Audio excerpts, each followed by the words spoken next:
Trong video này, mình sẽ chia sẻ lại trải nghiệm bay đến Manila với quá trình nhập cảnh đòi hỏi nhiều thứ, không hề dễ như các nước Đông Nam Á khác, và ấn tượng ngày đầu tiên của mình ở Manila với sự đối lập giữa khu mua sắm lớn bậc nhất châu Á và những kênh nước đen ô nhiễm. Nào, hãy cùng bắt đầu hành trình thôi. Hi. Xin chào các bạn, lại là Noah đây. Mình lại có mặt tại sảnh T2 và lần này thì mình sẽ tới một đất nước rất là mới với mình. Đó chính là Philippines. Hãy cùng mình khám phá xem Philippines có gì thú vị nhé. Lần này mình bay sang Philippines bằng một hãng khá sang, đó là Philippines Airlines. Trong các hãng bay thẳng sang Manila từ Hà Nội thì còn có Cebu Pacific nữa. Và giá của Cebu thì thường là rẻ hơn kha khá. Nhưng mà do mình tham chờ giá giảm ấy, cuối cùng thì nó tăng thục mạng, còn nó không giảm nữa.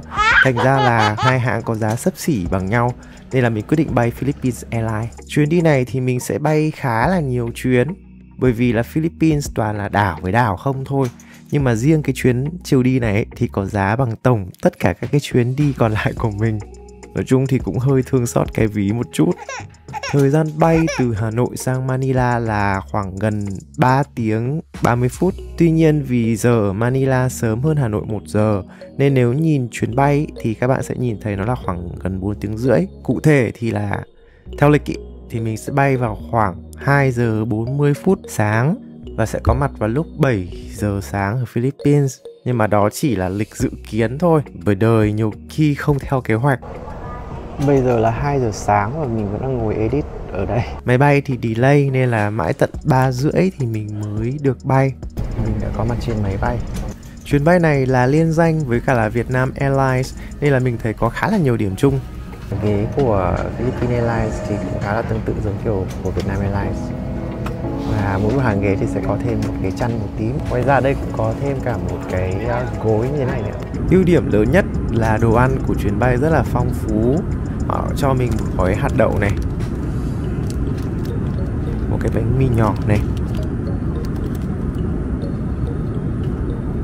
Đây là một cái hộp mì vẫn còn nóng này, một gói xoài khô, và tất nhiên là những cái đồ uống khác nữa. Khá là thứ để ăn. Trên máy bay thì mình ngủ cũng chập chờn thôi. Và tới đoạn này thì có bình minh ở trên máy bay và cũng may mắn là mình vẫn đang còn thức. Đây là lần đầu tiên mà mình đón bình minh trên máy bay. Bạn thấy thế nào? Siêu đẹp đúng không? Bây giờ là gần 7 rưỡi theo giờ Philippines. Mình đã gần tới sân bay rồi. Mắt mình thì đỏ veo hết rồi, vì gần như là cả đêm không. Bây giờ thì máy bay chuẩn bị hạ cánh xuống sân bay Ninoy Aquino International Airport. Sân bay này nằm rất là gần biển nên là quá là đẹp luôn ấy. Sát tới sân bay này có thể thấy những con tàu và những tòa nhà hiện đại rất là khác biệt.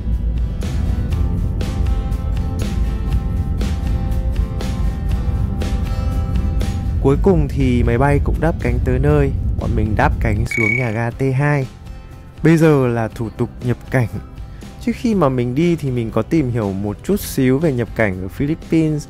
Thì có một số bạn có nói rằng là nhập cảnh ở Philippines rất là khó. Thì mình nghĩ lúc đầu là chắc là người ta cũng dọa thôi.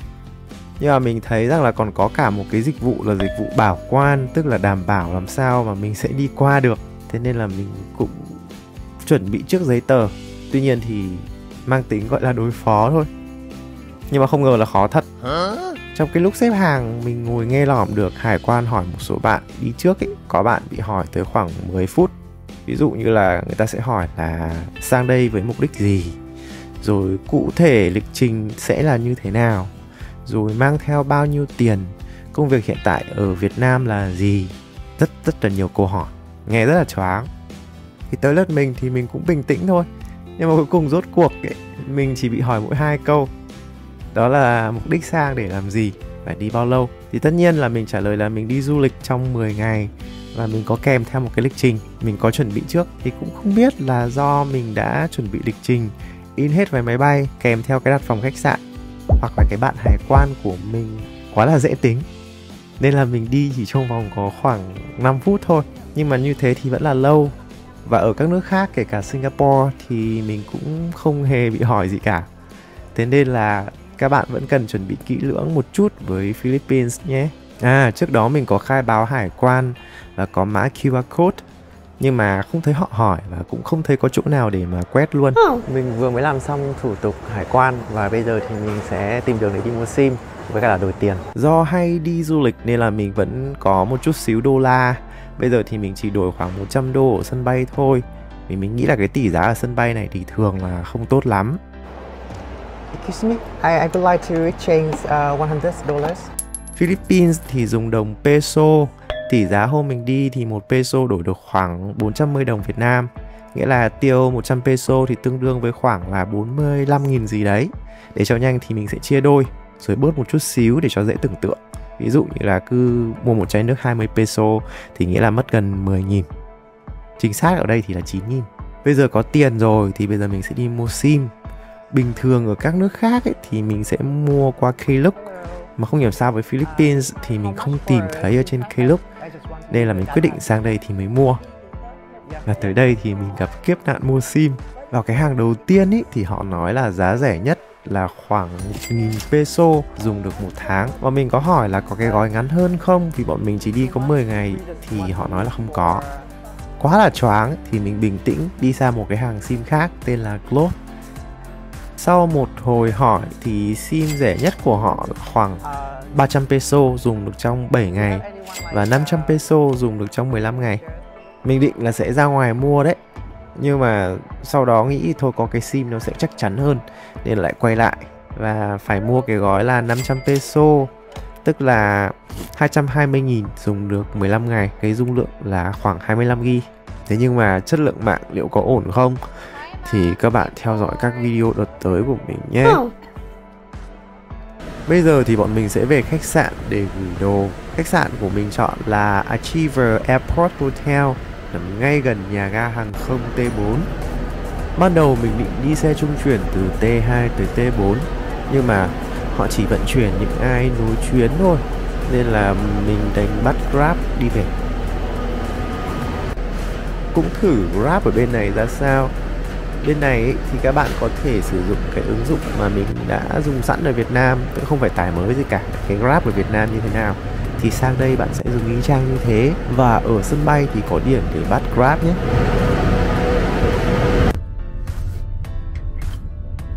Cái code Grab này thì là hơn 160 peso, đâu đấy tầm 80 mấy nghìn triệu. Sơ bộ ban đầu thì giao thông của Philippines trông cũng khá là giống với Việt Nam, cũng lái về phía tay phải. Mình cũng không thấy có quá là nhiều khác biệt. Cái khu vực sân bay này thì thuộc thành phố Pasay, thuộc vùng thủ đô Manila. Vùng thủ đô bởi vì sao? Vì nó có tới 16 thành phố. Tương lai thì chúng ta cũng có vùng thủ đô Hà Nội và vùng thành phố Hồ Chí Minh, sẽ gồm khá là nhiều các cái thành phố trục thuộc nữa. Nên là nhờ đó thì mình cũng hiểu rõ hơn về cái khái niệm vùng đô thị thì nó sẽ như thế nào và tương lai của mình thì sẽ ra sao. Về tới khách sạn thì nhìn bên ngoài có vẻ to hơn là mình tưởng tượng. Vì tối mai thì mình sẽ lại bay tiếp, cho nên là mình book khách sạn ở gần sân bay cho tiện di chuyển. You want to check in now? Can we check in early? Because if you check in now, additional 500 pesos. Because our check-in time is 2 p.m. Bây giờ thì mới có khoảng gần 10 giờ sáng, vì thế nên là mình chưa thể check in. Vì nếu mà check in sớm thì sẽ mất thêm 500 peso. Nên là thôi gửi đồ và đi chơi trước đã. Giờ thì mình sẽ đi bộ lang thang khám phá nhé. Bây giờ thì mình sẽ đi bộ đến Mall of Asia, một trong những cái mall lớn nhất của Philippines. Ban đầu mình định sang nhà ga T4 để bắt xe buýt theo sự chỉ dẫn của chị Google, nhưng mà mãi mà không bắt được xe. Thế nên là thôi, chỉ có khoảng hơn 3,5 km nên là quyết định đi bộ. Nhìn chung đường phố ở cái khu này thì cũng na ná Việt Nam, và có vẻ là Manila đang đối mặt với ô nhiễm khá là nghiêm trọng. Mình có thể dễ dàng bắt gặp các cái kênh nước đen ngòm thế này, và mùi thì cũng tương tự sông Tô Lịch vậy. Càng đi gần về phía Mall of Asia thì tòa nhà càng hiện đại hơn. Được cái là xe cộ ở đây thì rất là chịu khó nhường đường cho người đi bộ. Nói chung là đã đi qua đường được ở Việt Nam thì mấy cái nước Đông Nam Á còn lại không thành vấn đề. Ở đây cũng có tàu trên cao này, mai mình sẽ đi thử cái tàu này. Trong lúc đi thì mình gặp mưa và trú vào một cái nhà thờ. Ở đây thì phần lớn mọi người đều theo đạo Thiên Chúa nên là nhà thờ khắp nơi. Bắt đầu từ đây là những con phố lớn và những tòa nhà thênh thang bắt đầu xuất hiện. Có thể thấy sơ bộ được sự đối lập và chênh lệch giàu nghèo ở đây. Bây giờ thì mình đã đến với rất gần Mall of Asia. Từ đây đã thấy độ rộng của nó. Ở đây có cả IKEA này. Mình có nghe tiếng nên là lát nữa nhất định là sẽ vào. Diện tích của Mall of Asia là khoảng 65 hecta, cho nên là tha hồ đi bộ xung quanh nhé. Và đây là một cái địa điểm mà thường xuyên được chọn làm nơi tổ chức các cái sự kiện văn hóa và giải trí. Mall of Asia là một trong những trung tâm mua sắm lớn nhất của châu Á và là biểu tượng mua sắm của Philippines. Excellent. Tên đầy đủ của Mall of Asia là SM Mall of Asia. Nó nằm ở vị trí đắc địa ngay ở bờ biển vịnh Manila. Để đi vào khu mua sắm thì cần kiểm tra an ninh trước. Cũng không kỹ lắm đâu, nhưng mà mình thấy là chỗ nào cũng thấy kiểm tra an ninh cả. Và vì mình đi trúng vào mùa Giáng sinh ý, nên là trang trí siêu đẹp.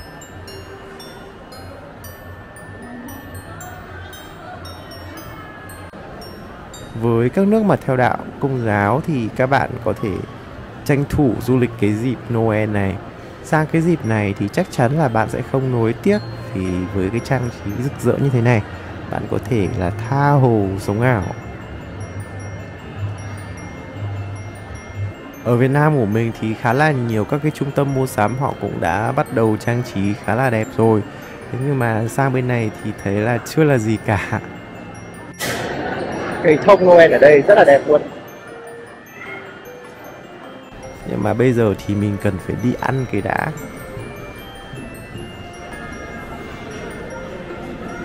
Ở đây có cả hàng bánh mì này, nhưng mà giá thì không hề rẻ. Và tất nhiên là mình cũng sẽ không ăn bánh mì ở bên này. Lòng vòng mãi thì cuối cùng mình quyết định là quay lại với đồ Thái. Sẽ có bạn bảo là sao không ăn thử đồ Philippines đi. Nhưng mà thực sự là đói quá rồi và tìm thấy được cái gì hợp lý thì là ăn thôi. That's all, sir. Just how much? 570. 570. 70.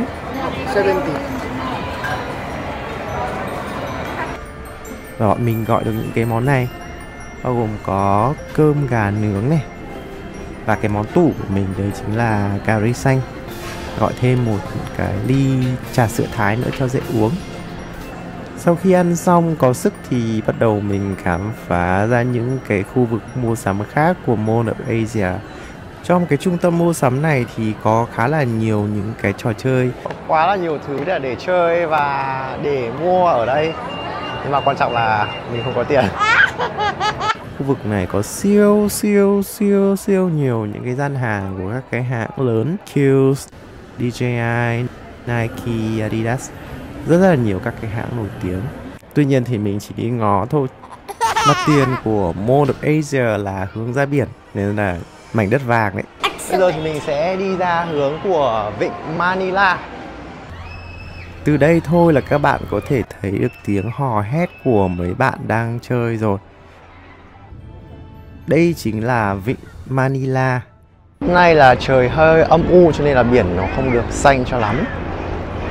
Khu vực này thì ngắm hoàng hôn sẽ rất là đẹp, nhưng mà giờ mới quá trưa thôi thì mình không thể chờ tới hoàng hôn được. Mình sẽ tìm đường tới IKEA. Dành cho ai chưa biết thì IKEA là hệ thống mua sắm nội thất và trang trí nhà cửa của Thụy Điển. Mình có nghe đồn là IKEA vào Việt Nam, nhưng mà thực sự là mình không có nhiều thông tin về việc này. Nếu mà bạn nào biết thì chia sẻ nhé. Sự thú vị của IKEA là ở đây khách có thể tự đi lựa chọn này, có thể chọn tự vận chuyển hoặc là nhờ IKEA vận chuyển và lắp ráp các cái mặt hàng này tại nhà. Cái quy trình mua sắm khá là thú vị và họ có trưng bày sản phẩm theo tính năng. Cái khu IKEA này siêu rộng luôn nên là bọn mình cũng phải lòng vòng mới tìm ra được cái khu trưng bày. Sản phẩm thì phải nói rất là tinh tế. Họ sẽ sắp xếp theo dạng phòng, phòng ăn,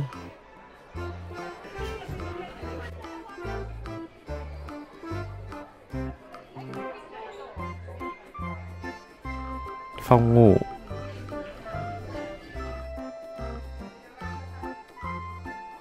hoặc là theo một số cái chức năng. Ví dụ như là ở đây có phòng cho cả game thủ nữa. Rất là nhiều những cái lựa chọn để các bạn có thể chọn đồ. Nếu có IKEA ở Việt Nam thì mình nghĩ nó cũng sẽ là một cái điểm thu hút người tiêu dùng. Trong này rộng quá là rộng nên là cảm giác như kiểu là đi lạc ấy.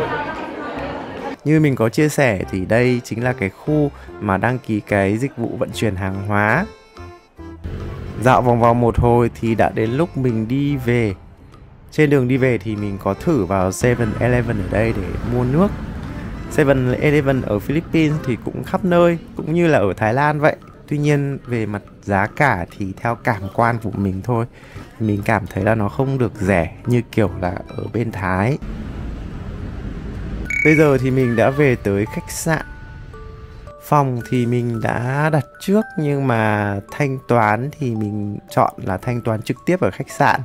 Lý do là bởi vì cũng có một số bạn dọa là không nhập cảnh được ấy, cho nên là khách sạn thì mình cứ để treo thế thôi. Giá khách sạn ở Manila thì nhìn chung là khá là đắt theo cảm quan của mình thôi, và có book sớm hơn thì vẫn đắt. Đây thì là phòng của mình, cũng tạm ổn, tuy là nó hơi cũ một xíu và mình phải gọi sửa nóng lạnh tới 2 lần liền. Nhưng mà được cái bác bảo trì cũng khá là nhiệt tình. Bọn mình định là sẽ nghỉ ngơi một lúc thôi rồi sẽ lòng vòng đi ăn tối. Nhưng mà thật sự phải nói là quá đuối, do đêm hôm qua gần như chẳng ngủ được mấy, nên là mình quyết định sẽ thử gọi GrabFood. Ở đây thì GrabFood cũng tương tự như kiểu là Việt Nam mình thôi, rất là tiện.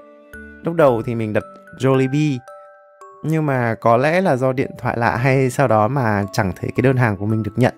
Thế là cuối cùng mình quyết định đổi sang mấy cái món Hàn Quốc thì lại được. Thế nên là không thể trách là vì sao mà mình lại không ăn đồ Philippines. Đây là những thứ mà mình gọi được: mì siêu cay, cơm trộn bibimbap. Ăn xong thì mình sẽ ngủ bù để ngày mai khám phá Manila. Và đừng bỏ lỡ video tiếp theo của mình nha. Có rất nhiều điểm ở Manila đang còn chờ đợi mình ở ngày mai. Bây giờ thì xin chào, bye. Đây chính là Balboa de San Diego. Chả biết đọc có đúng không nhưng mà mình đang có mặt ở đây.